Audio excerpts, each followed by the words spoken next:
네, 오늘도 김종효 이사와 함께 수급의 흐름 따라가 보면서 그 안에서 해결책도 얻어보겠습니다. 이사님 만나볼게요. 안녕하세요. 네, 안녕하십니까. 네, 오전장 흐름부터 바로 짚어보겠습니다. 김종효 이사가 오전에 한마디를 이렇게 남겨주셨는데 아직은 좀 변동의 우려가 남아있는 것 같아요. 특히 어떤 시청자분이 댓글에 수급이 노답이다라고 하셨어요. 수급이 이렇게 답이 없는 이유 뭘까요? 네, 기관 외국인이 증시가 오르건 내리건 상관없이 지속적으로 팔고 있다라는 데 부담을 느끼고 있는 것으로 보이죠. 어제 이제 마감한 미국 증시에서도 3% 오르던 필라델피아 반도체 지수가 3% 급락으로 끝나면서 최근에 뭔가 급하게 투자했던 사람들은 급하게 빠져나가고 있고 다시 돌아올 가능성이 낮다는 게 핵심이에요. 그러니까 엔화가 올라가면 다시 증시가 원복할 것 같지만 천만의 말씀입니다. 이미 떨어져 나간 레버리지를 써서 이 엔캐리로 투자했던 사람들은 다시 돌아올 수 없습니다. 이미 깡통이 됐거나 아니면 반토막이 난 사람들이기 때문에 다시 돌아올 수 없고, 그러면 엔화가 설사 올라가지도 않겠지만 올라간다고 하더라도 예전처럼 올라오지 않아요. 네. 그래서 전체적으로 그 부분이 가장 조금 어려운 부분이다. 그래서 뭔가 새로운 돌파구를 찾아내야 되는 상황이다 보니까 당분간은 변동성 좀 이어질 수밖에 없고요. 오늘도 여지없이 엔달러와 일본 증시에 연동돼서 우리 시장이 움직이고 있으니까, 그리고 꾸준하게 기관과 외국인들은 현물을 팔고 있는 상황이니까 변동성 구간이다라는 걸 여전히 지속해 보시면 좋을 것 같습니다. 그러다 보니까 좀 더 보수적으로 돌다리를 이미 두드렸는데 또 두드리고 확인하는 작업이 계속 필요한 시장인 것 같습니다. 하지만 이 안에서도 또 눈에 띄는 섹터들이 있죠. 김종효 이사가 포착한 섹터, 이 두 쪽이었는데요. 두 섹터에 공통점이 있어요. 한번 열어볼까요? 자금이 많이 필요한 쪽인 것 같습니다. 그러다 보니까 바이오와 건설, 금리 인하의 수혜주로도 꼽히고 있는데요. 저는 건설이 좀 더 눈에 띄는 게 워낙 좀 아팠잖아요, 오랫동안. 그래서 이 건설주의 상승을 의미 있게 봐도 되는 건지 소외주에서 좀 벗어날 수 있을까요? 네, 건설주를 말씀드린 지는 좀 오래됐고요. 한 달 전에 이제 금리가 내려갈 때부터 건설주, 증권주 보자라고 말씀을 네. 드렸는데, 그때 이제 언급했던 종목이 세 종목이에요. 투자 관점에서 삼성 E&A, 트레이딩 관점에서 GS건설과 HDC 현대산업개발. 여전히 관점은 유효한데, 다만 트레이딩 관점에 접근한 종목군들이 구조적으로 올라올 거냐에 대해서는 조금 여전히 물음표가 붙어 있고요. 그다음에 삼성 E&A 같은 경우에는 여러 번 언급드렸던 것처럼 글로벌 EPC들이 어떻게 흘러갈 거냐, 이 부분과 맥락에 닿아 있어서 천연가스 가격이라든지 이런 것들을 계속 살펴보시는 게 좋겠다. 다만 여전히 투자 관점에서는 삼성 E&A가 좀 더 눈에 띄게 보인다라고 보고 있고, 삼성 E&A는 기대하고 있는 건 한 가지입니다. 중동 쪽에서 터지느냐 안 터지느냐가 관건이고요. 바이오는 최근에 가장 강한 업종이잖아요. 여러 가지 이유로 강세예요. 그쵸. 지금 수젠텍 같은 종목도 강세고, 실적이 좋은 삼성 바이오로직스도 강세고, 그러니까 전체적으로 이렇게 움직이고 있는 바이오가 금리 인하도 올라가는 하나의 이유라고 얘기하고 있는데, 과연 이제 실적이라고 하는 성적표를 만났을 때 삼성 바이오로직스와 셀트리온은 잘 통과했는데 중소형주들은 어떨까? 그 부분도 한번 관전 포인트가 될 것 같아서 금리 인하 수혜주라고 묶이고 있지만 실적을 앞두고 좋은 실적을 발표한 건설은 잘 돌파했고요. 실적이 이제 남아있는 중소형 바이오주들은 그 실적을 돌파하는 과정에서 어떤 모습을 보일지 좀 더 확인해보고 매매하시는 게 좋을 것 같습니다. 알겠습니다. 핫한 바이오와 건설 저희가 점검 도와드렸고요. 자, 이제 본격적으로 김종효 이사 레이더망에 포착된 오늘의 픽 바로 출발해 보도록 하겠습니다. 오늘 저희가 볼 쪽은 여러분들 많이 보유하고 계실 것 같아요. 전력기기입니다.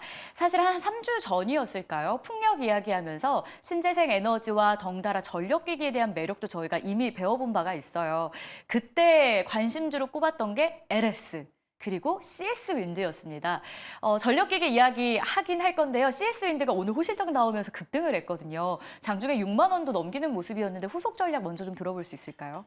일단 여러 번 언급드렸지만 트럼프가 되든 해리스가 되든 네. 상관없이 진행되고 있는 것을 드랍시킬 가능성은 낮다. 그다음에 이게 장기 프로젝트이기 때문에 금리가 낮아지면 이쪽 업종도 수혜가 들어온다라는 것에 대해서는 여전히 동일하고요. 다만 최근에 시장에 이렇게 변동성이 늘어나는 구간에서 실적이 좋아서 급등한다고 하더라도 연속성이 보이려면 다음 가이던스가 좋아야 되겠죠. 네. 그래서 우리가 주목해야 되는 것은 결국 이들 업종의 다음 그림, 현재까지 진행된 그림이 아니라 다음 그림이 어떤지를 볼 필요가 있겠고, 그런 차원에서 CS 윈드는 결국 베스타스 같은 종목과 계속 묶어서 볼 수밖에 없을 거예요. 혼자 뭘 할 수 있는 기업은 아니니까. 네. 그래서 글로벌 기업, 선도 기업들이 같이 잘 움직이는지, 관련된 ETF의 움직임이 양호한지, 그래서 이들 종목은 조금 더 상승할 것으로 보이지만 뭐 추가적으로 급등하게 되면 뭐 관련된 종목의 변동성이 발생한다면 그때부터는 수익 관리를 하는 것이 좀 더 좋겠다. 이렇게 말씀드리겠습니다. 알겠습니다. 후속 전략까지 챙겨봤고요. 자, 그럼 전력 기기를 조금 더 깊이 있게 오늘은 파보도록 하겠습니다. 중요한 건 흔들림이 없이 갈 수 있다라는 분석인데요. 세 가지 포인트를 준비했습니다. 첫 번째 내용부터 보시죠. 아무래도 실적 봐야 될 것 같아요. 근데 가장 먼저 HD 현대 쪽에서 호실적을 저희가 한번 확인을 했잖아요. 성장을 숫자로 증명했다. 근데 이후에도 기대감이 좀 있더라고요. 뭘로 저희가 실적을 좀 미리 예측해 볼 수 있을까요? 네, 전망 자체에 있어서 핵심 포인트는 결국 뭐 두 가지가 되겠죠. 지금 뭐 미국의 인프라 전환, 그러니까 AI는 아직 여러 번 언급드렸지만 들어가지도 않은 거예요. 그러니까 지금 미국의 노후된 장비를 교체하는 과정에서 원래 주정부가 하던 걸 주정부가 힘이 없으니까 연방정부로 이게 네. 옮겨가고 있다라는 거예요. 그러면서 좀 더 힘있게 추진되지 않을까라는 기대감을 가지고 있는 거고, 준비된 그림 두 가지를 확인해 보시면 그러다 보니까 이거 만드는 데가 생각보다 별로 없거든요. 그래서 최근에 이렇게 초고압 변압기 가격이 계속 상승하고 있는 겁니다. 그러니까 우리가 팔고 있는 건데 가격이 올라가니까 당연히 이제 피가 올라가는 것에 대해서는 긍정적인 흐름이 나타나는 거고요. 다음 이제 준비된 그림 보시면 피만 올라가는 게 아니라 Q도 같이 올라가고 있다는 거죠. 지금 전체적으로 초고압뿐만 아니라 상대적으로 조금 전압이 낮은 쪽도 전반적으로 지금 수출이 늘고 있더라라는 것이죠. 그래서 이 볼륨 자체가 올라가면서 가격도 올라가고 양도 늘어나니까 실적에 대해서는 그렇게 큰 우려 없이 앞으로도 실적이 좀 이어질 수 있다. 그래서 아까 말씀드렸던 흔들림 없는 어떤 업황이라고 하는 건 주가는 아닐 거예요. 네. 업황에 대해서 말씀드리는 겁니다. 그래서 업황은 적어도 흔들리지 않고 더 갈 수 있고, 업황의 변수로 지금 나타나고 있는 것은 AI 투자가 조금 지연되거나 하면 속도의 변화는 있을 수 있지만 어쨌든 이것도 방향은 정해져 있고 구조적 성장도 상수다. 이렇게 봐야 될 것 같습니다. 업황 자체에 대해서 흔들리지 않은 나름의 편안함이 나올 가능성이 높은 전력기기. 실적에 대해서도 나름 긍정적인 분위기가 전개되고 있는데요. 그럼 혹시 변수가 될 만한 요소는 없을까요? 두 번째 포인트 보겠습니다. 자, 일단 거시 변수가 있을 것 같고요. 그리고 원가도 한번 체크를 해보겠습니다. 대표적인 거시 변수는 어떤 게 있죠? 근데 지금 환율도 뭔가 좀 요동치고 있고요. 네. 그다음에 뭐 금리도 요동치고 있고요. 그래서 여러 가지 요인들이 막 급변하고 있는 상황이니까 또 유가도 뭐 중동 사태에 따라서 맞아요. 어느 방향으로 튈지는 아직 우리가 알 수가 없죠. 그래서 이런 거시 변수들이 변하면 아무래도 실적 추정치가 조금씩 변할 수 있잖아요. 그다음에 이제 주요 원자재로는 전기동을 꼽을 수가 있는데, 전기동은 최근에 이제 중국 경제 지표가 상대적으로 악화되면서 빠르게 좀 내려오고 있는 측면이에요. 그러니까 이건 두 가지의 양면성이 다 있는데요.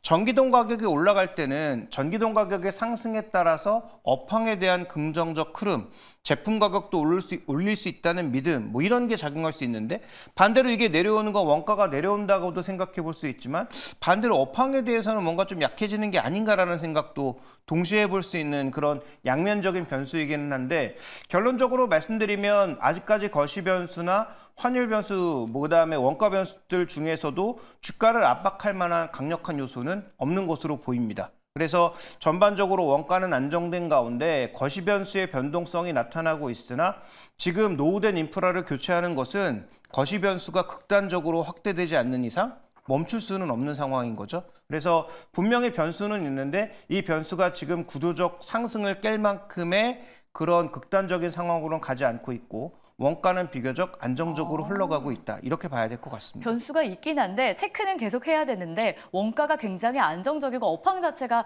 우호적인 환경에 놓여 있다는 걸 저희가 볼 수 있었습니다.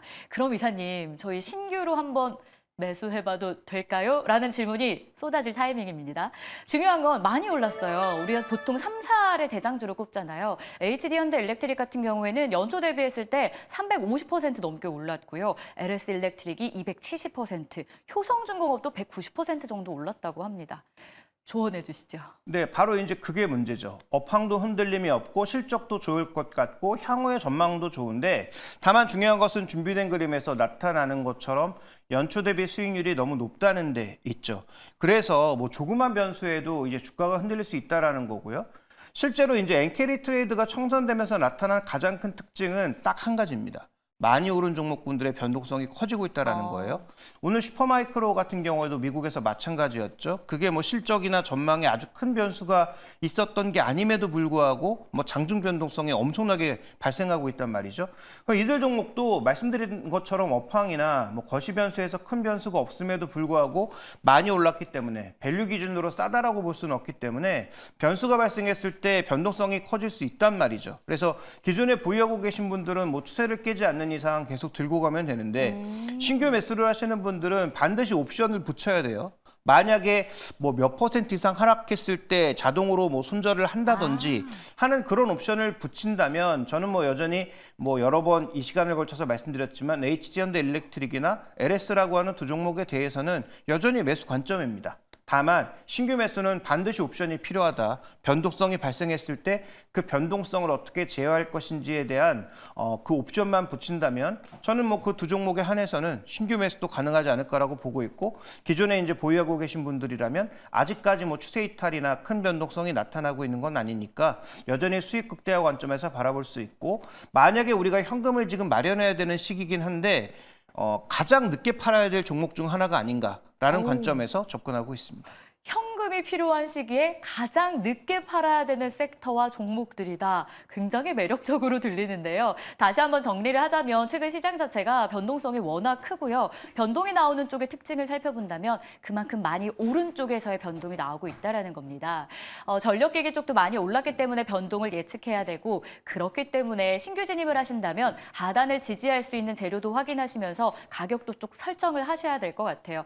그럼 결국 탑픽으로는 앞서 이야기하신 HD 현대일렉트릭과 LS 이렇게 정리하면 되겠습니까? 네, 맞습니다. 두 종목이 여전히 가장 뭐 탑픽으로 보여지고 있고요. 네. 최근에 이제 LS 같은 경우에는 아마 아까 보여드렸던 구리 가격의 하락이 좀 부담이 될 거예요. 왜냐하면 실적에 LS, M&M이 그렇죠. 있기 때문에. 그래서 그런 부분들이 좀 부담이 되기는 하지만 그럼에도 불구하고 업황 자체가 장기적으로 살아나고 있다는 관점에서 두 종목은 여전히 긍정적 관점에서 말씀드리고 있습니다. 3주 전에 이야기 주셨을 때도 해당 종목들이 등락은 있을 거지만 조금 길게 중기적으로 본다면 분명히 우상향의 차트를 그릴 수 있다는 가능성을 언급해 주셨어요. 저희가 그 내용도 한번 잘 참고해 보도록 하겠습니다. 자, 오늘 전력기기 저희가 제대로 다뤄드렸는데요. 도움되셨길 바라면서 김종우 이사님과 여기서 인사 나눌게요. 고맙습니다.